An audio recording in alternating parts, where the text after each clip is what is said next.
नाजरीन, सिंध के निजी न्यूज चैनल से ताल्लुक रखने वाली न्यूज कास्टर कायनात आफ्ताब ने सीनियर सहाफी और डायरेक्टर न्यूज ज़ुहैब ज़रदारी पर संगीन इल्जामात लगाए।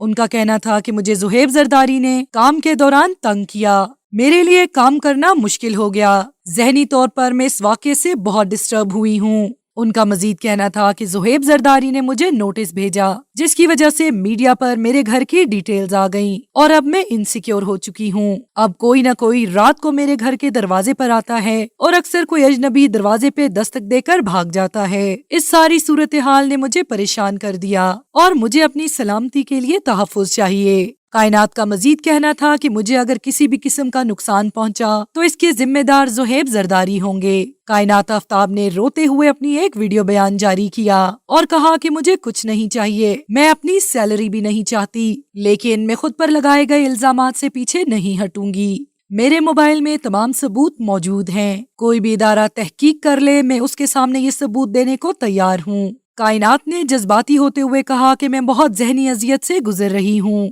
इसलिए मुझे लोगों की सपोर्ट चाहिए और इस हालत में अगर मैंने कोई इंतहाई कदम उठाया तो इसके जिम्मेदार सिर्फ और सिर्फ ज़ुहैब ज़रदारी होंगे। इन सब इल्जामात पर सीनियर सहाफी ज़ुहैब ज़रदारी भी खामोश नहीं रहे और कहा कि ये सब बेबुनियाद इल्जामात हैं। उन्होंने इदारों को इस मामले की तफ्तीश करने की अपील कर दी। उनका कहना है कि मैं कायनात के लगाए गए इल्जामात की वजह से इनसिक्योर हो चुका हूँ और अगर उसने कोई इंतहाई कदम उठाया तो मैं जिम्मेदार नहीं हूँ। ज़ुहैब ने मजीद कहा कि मैं अपना मोबाइल फोन देने के लिए तैयार हूँ, कायनात को ये इल्जामात साबित करने पड़ेंगे।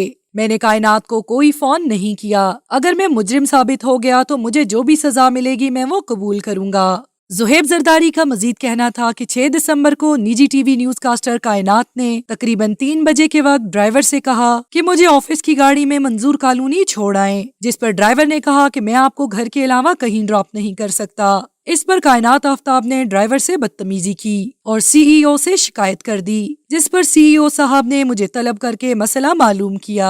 जब मैंने ड्राइवर और दीगर मुलाजमीन से हकीकत मालूम की तो कायनात आफ्ताब की गलती साबित हुई, जिस पर मैनेजमेंट ने न्यूज कास्टर को तंबीह करते हुए कहा कि आइंदा इदारे के डिसिप्लिन को बरकरार रखने की कोशिश की जाए और इसके बाद मामला रफा दफा हो गया और कायनात अपने घर रवाना हो गयी। इसके बाद न्यूज कास्टर ऑफिशियल ग्रुप में कायनात ने मैसेज किया कि उनके नाना का इंतकाल हो चुका है, इसलिए वो 2 दिन के लिए सखर जा रही हैं और 9 दिसंबर को शाम 4 बजे कायनात को ऑफिस ड्यूटी पर आना था, मगर उसने 4:14 पर तमाम ऑफिशियल ग्रुप्स में अपने इस्तीफे का मैसेज कर दिया। इस इस्तीफे में उन्होंने मैनेजमेंट पर बदसलूकी और दीगर संगीन इल्जामात लगाए। अगले रोज कायनात ने मेरे और सीईओ के खिलाफ सोशल मीडिया पर मुहिम शुरू कर दी, जिस पर मैंने कायनात आफ्ताब को 5 करोड़ रुपए हर्जाने का नोटिस भेजा। To watch more videos, please subscribe to our channel and click the bell icon.